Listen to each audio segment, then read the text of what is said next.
About Cincinnati, what a team, what a team, what a team. Each man and lady from 1 to 80, how they scream, how they scream, how they scream. Hello, Reds fans. You know, a few episodes ago, we had a pitcher's dad on here, so Brent Suter's dad. So we decided this week we're going to have on the father of a catcher, a great catcher for the Cincinnati Reds by the name of Luke Maile. So today we're going to talk to Rich Maile. He's a lifelong Reds fan, local guy, president of Maile, Tecalvi and Gray in Crescent Springs. His company does professional design and build services for residential and commercial construction. And he and his wife, Lori, have 5 children. And as I mentioned, one of them is Luke. And Rich, in his own right, was quite an athlete. He was a three sports star at Highlands High School in northern Kentucky. He had the pleasure of playing for the University of Dayton Flyers in football and UK football. So welcome to the podcast. Welcome to We Love Our Team, Rich Maile. Thank you, Rick. Nice to have you guys. Great to be here. Thank you very much. Thank you for being here. This is a site dedicated to Reds fandom. So tell us a little bit about you growing up and how you developed into being a Reds fan. Just lucky enough to be born here at the right time. So I grew up in northern Kentucky. I was born in Covington. Grew up in Edgewood. To me, I thought everybody just won 100 games a year and went to the World Series. I just thought that's what you did. Right. My grandfather, Ed Maile, who started our construction company, he was an old carpenter, wonderful man, hard worker. He took me to the first game at Riverfront. Allegedly, he took me to at least one game at Crosley, although I don't remember that. So that was my first introduction. Marty and Joe were the backdrop of my summers growing up, whether we were at the pool or out back playing wiffle ball or playing basketball. I felt like that was always kind of what was in the background. And then as I got a little older into middle school and junior high, I mean, we would frequently jump on a bus, break down Dixie Highway, cross the river, and head over to Riverfront Stadium and watch all the greatest players that arguably ever played, or at least one of the greatest teams. So, my memories are up close and personal, watching Johnny Bench take batting practice, Pete Rose, Tony Perez, Griffey, Geronimo, Concepcion. I mean, you guys know the names. Those were all our guys, and then had children and introduced them to the Reds. So, did you have a favorite? Who's your favorite player? There was just so many of them. I mean, I for some reason I always really had a special place for Tony Perez. Yeah. And I think part of it is I used to sneak out and go watch the interviews after the game because I was supposed to be in bed. And I just loved him struggling through his English, but he was so just what's the word? He was just a good guy, Yeah. You just really wanted him to do well, and he always seemed to. I mean, he would come up with big hits constantly, and he wasn't the big star, but man, the guy was just night after night after night. So, and then the obvious, I mean, Pete was amazing, with all that comes with Pete after the fact. But I mean, my goodness, how could you not like watching Pete Rose play baseball every single night? It was amazing. So, yeah, those two probably, were the most impact on my childhood memories, really. Right. Rich, I know you played football at, I think, Highlands and UD and UK. Did you play baseball as a kid? Yeah, I played all three. So I actually, quite honored. I just went into the Hall of Fame like a week ago at Highlands. They inducted me, and my biggest claim to fame is I had 11 varsity letters. So I played 4 years varsity of baseball, 4 years varsity of basketball, and 3 years varsity of football. So, it's unfortunate in some ways because baseball is probably the sport I should have pursued. I was a little, I guess, immature maybe, or just didn't understand. I was clocked in the low 90s throwing and pitching, and I had pretty good control and command, pretty average off speed. But as you get higher in the caliber of baseball and in college summer ball, I became a pitcher only, and I hated it. I just couldn't stand sitting there for 4 days or 3 days. It drove me crazy. So that's where I really kind of redirected more and went with football. And sometimes I wonder if that was a smart decision. But that's what I did. But yeah, I played all three in high school, and then football and some baseball in college. But I didn't play on the college teams. But I was with in the summer, college program for a couple of seasons. How about Luke? How was They he as let an you in. They athlete as let a you in the young child? Highlands. They did let They me let in. you in I the was an Highlands out of Hall of district. Fame. Sorry. They did, yeah, out of district kid and Without, everything. even though So even though your kids went to Covcath, how'd that work? I mean, it's the whole thing's kind of odd. We don't need to digress necessarily into that too much. But my entire family was kind of pictures of coming Catholic. My dad, my uncles on both sides. Dad was somewhat of a legend there as a coach, and then went on and had success as prior to that was a player and then a coach. So the fact that I didn't go to Covcath in our little community was very weird at the time. A lot of people were scratching their heads, but Dad had taught there and wasn't real happy with a few things that were going on in the late 70s academically. And one of his really good friends, Ken Shields, was a coach at sure. Highlands, and he knew a lot of the administration over there, and he knew that they would let me play 3 sports, and some of the other schools were starting to put pressure on kids to pick something. And so that, as succinctly as I can, that's kind of the reason for that. But yes, they let me in. Well, let's get back to Luke. How was Luke as an athlete as a child? Very focused. We were concerned about him at times as a child.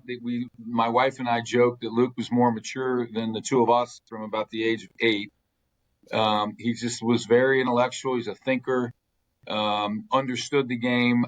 And again, I acknowledge that some of these, retrospectives on professional players sound almost silly and embellished, but it's just the truth. I mean, the kid would sit and dissect a baseball game and talk about things that 10-year-olds don't normally pick up on.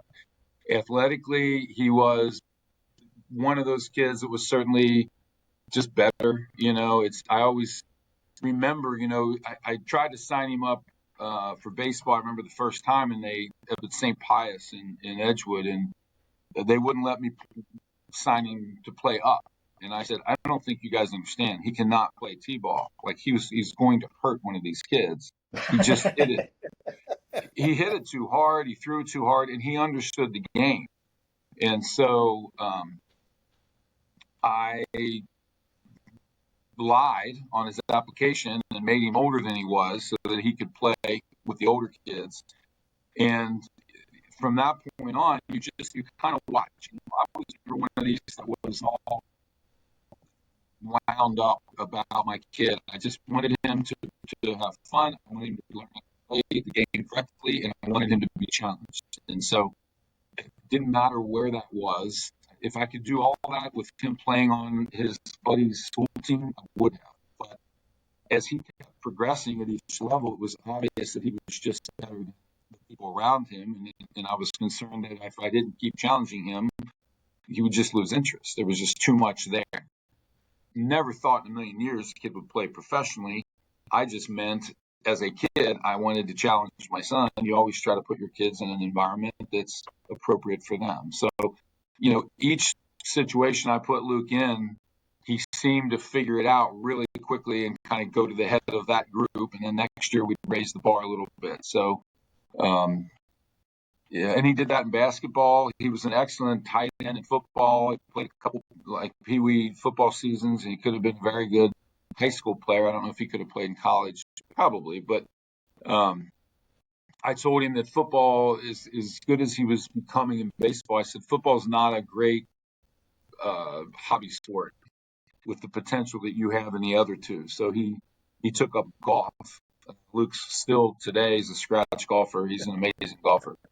You do not want to gamble with him on a golf course. I can promise you that. Basketball, that was really in our family because of my dad's history as an All-American at LSU.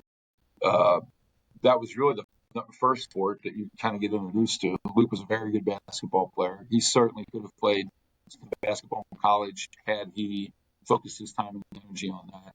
He couldn't have played beyond that professionally, I don't think, at all, but he certainly could have played in college. So, yeah, Interesting. kind of rambling. Sorry about that. How was it, Rich, for when Luke got drafted? So the first time he got drafted was the Boston Red Sox out of high school. And again, that's a weird experience as a father because you kind of acknowledge you're not blind. It's like, okay, the kid's obviously pretty good, but you have no way of knowing. There's no context. Like, I don't know how good is good. I don't know where I go with this. So then you meet a scout for the first time, and now you realize, okay, he's on a radar with a pretty high level of baseball people. So now you're not sure, and you just don't want to screw it up. You're like, I don't know what to do, but I don't want to make a mess of this, So you feel a lot of pressure that you're supposed to be doing something. And there's two people I met. One's a low-level scout, Vince DeVita with the Reds. He's one of the first scouts I met, and Vince has moved out of town, but he's kind of become a good buddy of mine. He's just kind of a low-level guy that reports up the line, and he became such a great friend. He was just a good, genuine person, and he said, listen, you can't screw this up. Just relax. The kids, they are what they are. They're going to figure it out. They're going to develop or they're not. You're going to hear a lot of people tell you that your kid better sign up for this team, or he better go on this tournament, or he better do this showcase. He said, it's all baloney. Just keep him healthy, keep it fun. Don't play baseball year round. Play other sports. Have a life. Go to the pool, and so that was great advice. And that's what I tried to do. At the same time, I wanted to be prepared. So I reached out, I found and interviewed some advisors. I ended up with Joe Bick, who's a local guy. I'm not sure if you guys know Joe. I set up a meeting with Joe and Luke because it was really Luke's decision, but we interviewed 2 or 3 different people that were advisors at the time. He ended up really liking Joe, and so I relied on him. I mean, we didn't hire him. Weren't in that position yet, but we, felt like we had somebody that we could call and ask questions to. So Boston was very interested. The Guardians, the Reds were medium interested for whatever reason. Tampa Bay. So there was a handful of teams that were really, really paying attention to Luke that first time through. Believe it or not, the report on Luke coming out of high school was that he was a hit first catcher, which is kind of funny. When he was at Kentucky, because he was a little more athletic than the other catcher, who was also a pretty good hitter, the other kid caught a lot, and Luke played first base because the other catcher couldn't play anywhere except catcher. And it really hurt Luke, I believe, in that draft, it is what it is. But for that reason, there was some question about, well, maybe he's not that great behind the plate. He was above average hitter in college at Kentucky. So anyway, long story short, it came down to Boston, and they said, do you have a number? And, I was just kind of a straight shooter. I wasn't going to play games with them. I said, yeah, we've got a number, and this is our number that we feel's value is worth buying his college experience. In my mind, I looked at it as he can spend his college years developing his baseball in a bus with a bunch of other adult young men, or he can play in the SEC, and there's a value to that. So I just told them, here's the number. And they said, all right, we'll get back to you. When then draft day came and they called and they said, are you going to be upset with the round? And Luke said, I don't care what round, but my number is still my number.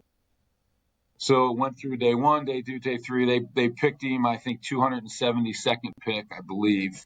And they called right away. They said, that doesn't mean we're giving you your number, but it means we're considering it. So we're going to watch you this summer. And so it was kind of a draft and follow. So Luke spent about 4 days up in Boston working out. They followed him around. They were at everything he played at that summer. And at the end of the summer, they were very respectful. And they said, we're not paying you that. So if you're not coming down, we wish you the best. All right, great. So Luke went to college. The second time was Tampa Bay. We had a number of teams that said they were going to take Luke in the third round. Third round came and went. Fourth round came and went.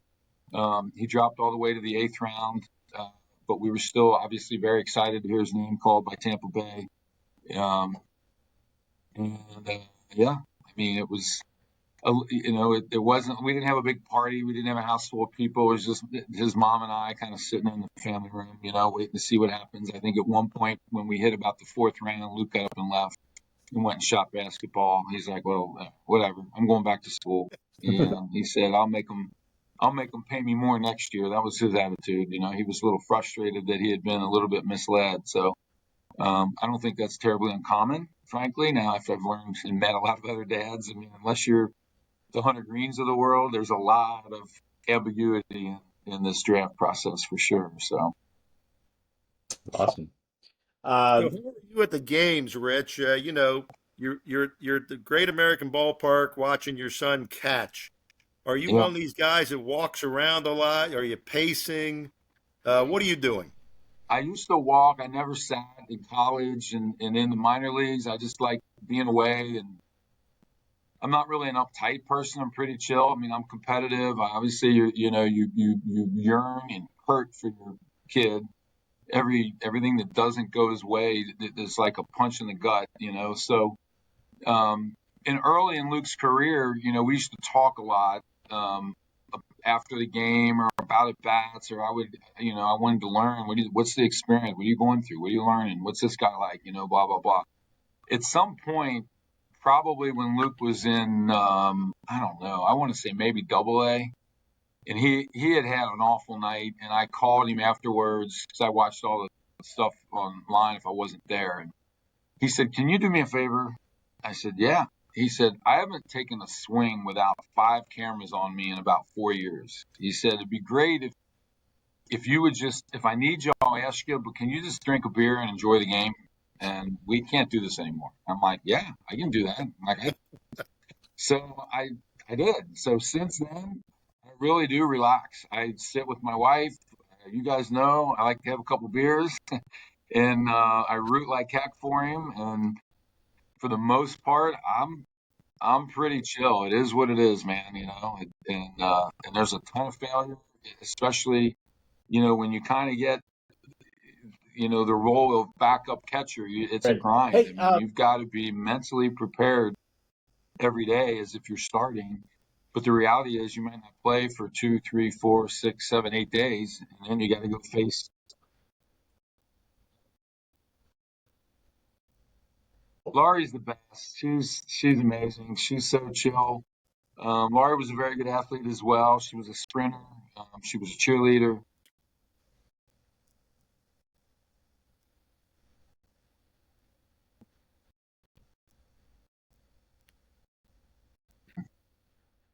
okay.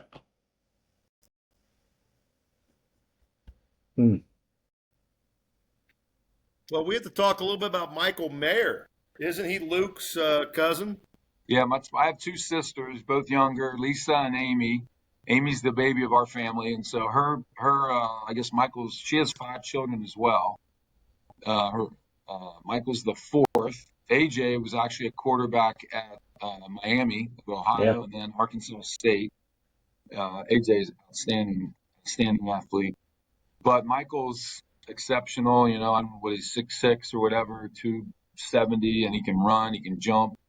Basketball player, baseball player, he can hit a golf ball. I mean, Michael's pretty special talent. And yeah, played at Notre Dame. He had a great career. I think he set a whole bunch of records at Notre Dame, and then got drafted after his junior year by the Raiders. And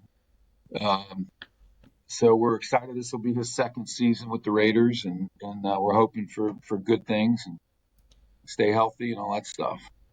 Yeah, Jackson, Notre Dame grad. I wonder, do you ever get to see Michael play or Yeah, I've for the seen Raiders? several. Yeah, we've traveled a little bit. This year, I think we're gonna go to Miami game away, and we're going to a Vegas game at home. And certainly, I already bought my tickets for the Bengals Raiders game here, so that'll be a big weekend for Michael. He'll have an enormous amount of our community over there, But we're we're kind of in a pickle because we want to root for Michael, but we really want our Bengals to win. So Well, as a Notre Dame fan, we were hoping that Michael would drop to the Bengals. So they passed on him twice. yeah, So little bad taste in his mouth. yeah, He right, would have right, loved that. And that's another example. I mean, Michael was a much bigger deal than Luke. And I mean, he was told by a couple teams, like, hey, if you're there when we get to you, and they went right, it just, that board must move. Things happen. I don't know, but he's fortunate. I think one of the first, maybe the first pick of the second round. So that's pretty good stuff. yeah, that's not bad. Hey, so um, I feel like we've seen this year Luke demonstrate some real leadership on this team, and you hear the players talk about what a leader he is and just how good he is in the clubhouse. Did you see that aspect developing when he was a young guy? I did, yeah. Like I said, Luke's always been very mature. I feel like and again, I'm uncomfortable because it's like I'm bragging, just talking about him as if he weren't my son, as if I were Right. coaching him.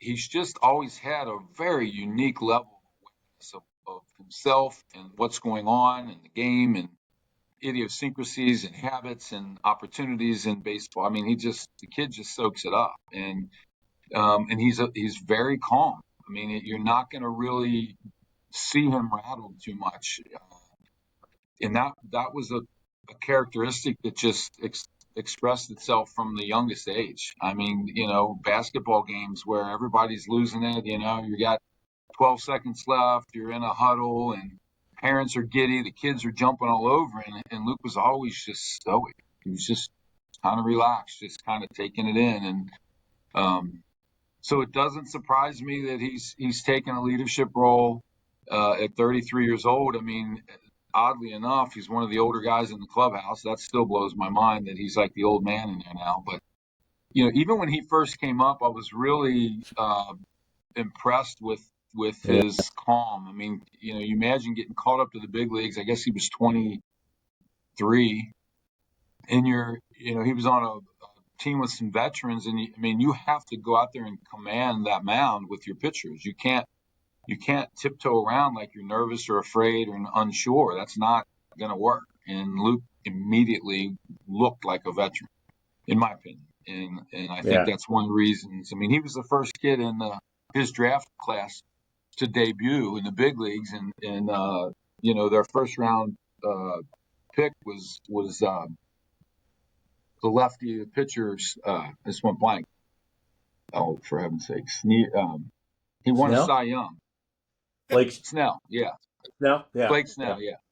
So he was in Luke's draft class. So anyway, yeah. So he's always kind of just been that, but he's not a rah-rah. He's not a yell and scream and get all jacked up type of leader. It's almost like he's just like this. He's just but he's got insight when he speaks. There's usually something worth listening to, and I think that's a big part of why he's hanging in there. Honestly, is his defense and his ability to lead a little bit and command some pitchers. It certainly isn't his bat.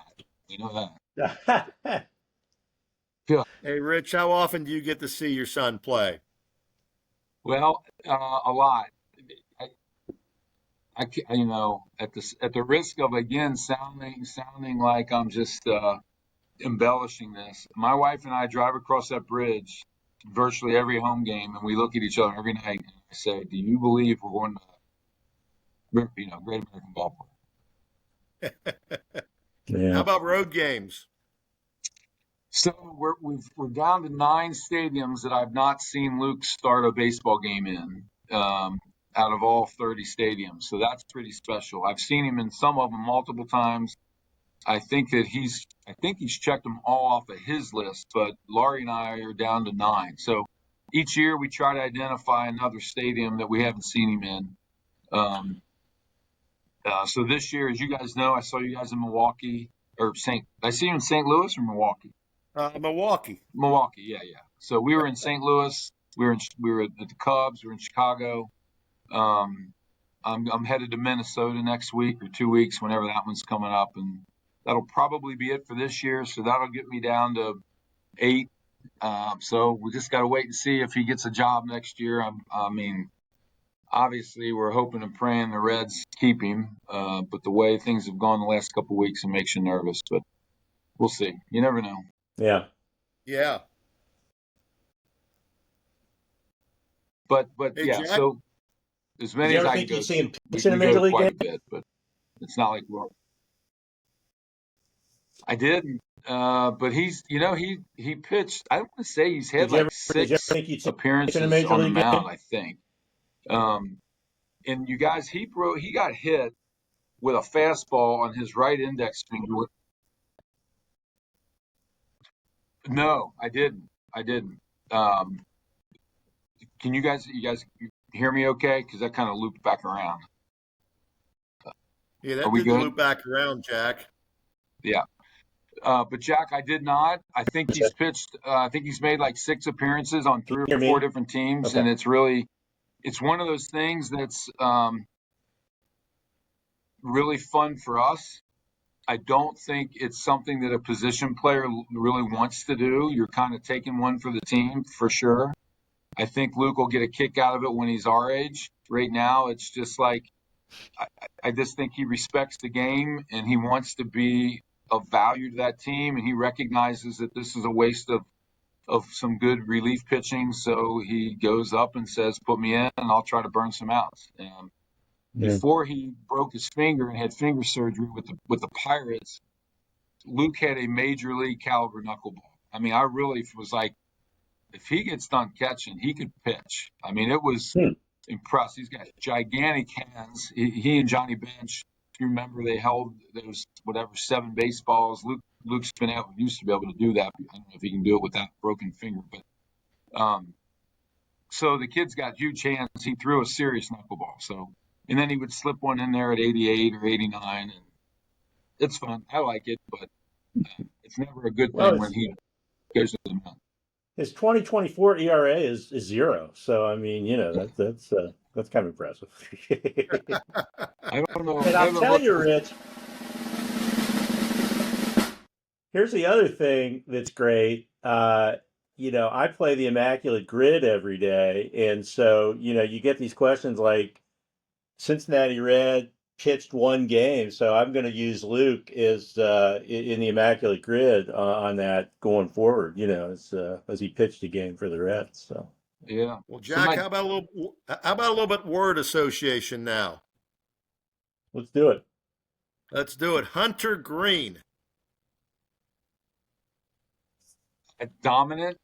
I mean, I think the sky's. Am I supposed to just use one word? You can use as many words as you want.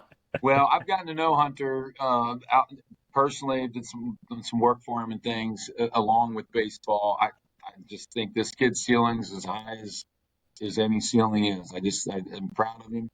I think we've watched him mature right before our eyes this year and really kind of take command of that mound. So yeah, I mean, I just hope he gets healthy quick, and I think we're gonna have a lot of fun watching where he goes with his pitching. How about Johnny Bench? Johnny Bench, I mean, the legend, man. Like I said, that's just my childhood. I mean, he is the benchmark, right? I mean, he was the benchmark of catching. So, just a great dude. I'm just Has lucky Luke to have has a Luke childhood with him. gotten has Luke gotten to meet John? I'm pretty sure they've met at least once or twice. Yeah, yeah. And honestly, you'd have to ask Luke. I don't even remember if Luke told me about it, except that I do think they did meet a couple times. But I mean, Luke's kind of an under the radar. I mean, and he's okay. He gets that. He knows his role and in that. So I mean, Johnny meeting Luke's not the same as Johnny meeting Tyler. I mean, Tyler's frontline guy, first round pick. I mean, he's our guy. He's our backstop. Luke's Sure. there is a very well paid, high leverage insurance policy is really, the way I kind of see it. And if Tyler's not healthy or just on a little bit of a slide, then Luke steps it up, and he's done that, and I think he's done pretty well. Right now, he's in a little bit of anyway. We're talking word association. My bad. How How about the word association Covington Catholic?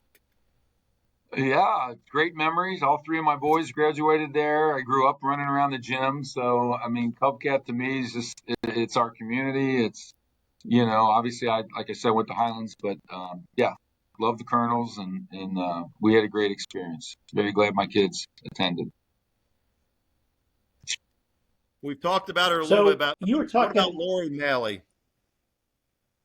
My wife is a sweetheart. We met in high school. She's 2 years younger. Our first date was my senior year, so uh, she's definitely the joy of my life. We have a ton of fun together. She's an unbelievable mother and grandmother. Um, just exceptional, and she's just joy. She just brings joy wherever she goes. She's special. Hey, Rich, I meant to ask you about your other kids. I think you've got two other boys and two girls. Did they play sports as kids? They did. Benny's a left-hander, big kid, was exceptional. Just wasn't extremely competitive. He liked playing, but he did not want to go and play in college. He had opportunities. Benny could crush a baseball, absolutely crush a baseball. But he's a musician. He works here at my company now, and he plays music. He does, different restaurants and bars and country clubs, and he does private parties and graduation parties. And he plays drums. He plays guitar. He plays keyboard. He's fun. My daughter Abby, kind of going out of order, but Luke's the oldest. Abby is an architect. She has 3 children, beautiful, 3 of our 6 grandchildren. So she and I work together every day. Then Ben's right in the middle. Caroline works here. Caroline's awesome. She's marketing and sales and business management. Um, Abby and Caroline were really good athletes, but they were just more like Ben. The middle 3 were just not that competitive. They wanted to play, but they didn't really want to play and keep pushing to some next level. They just enjoyed what they did, but they were good, above average, athletically. And then the youngest is Jack. Jack's a civil engineer. He lives in Nashville. He was a very good baseball player, another lefty, pitched, played first, hit the heck out of the ball. He also played football. Benny played a little football too. Benny could have played college football for sure, but he hated football practice. Yeah, I get that. I get that. Yeah, So now, you got 6 grandkids? Is Luca is six. Luca a dad? Luke's the dad. He's got 3 girls. Yeah, Oh, they're amazing. Yeah, girl dad. Yeah, he loves it. I don't know if he's going to keep trying to have a boy or not. He says he doesn't care. He says I love being a girl dad. It doesn't bother me at all. So they're precious, beautiful girls. that's Very great. very thankful. That's awesome. Hey, Rich, it's been a great pleasure having you on. We're kind of running up on time. We really appreciate your time this morning and your cooperation in getting this together. And I hope Rich has. I'm hoping Luke has many more years as a Cincinnati Red or someplace in the major leagues. He's quite a catcher, and he's a credit to your family. Tremendous. Thank you. Stay with us a little bit, Rich. Stay with us. The crowd loves you. Another standing ovation. Another standing ovation. Hang in there, Rick. Yeah, man. What a two, what a two. And 1, 2, 8, how they scream, how they scream, how they scream.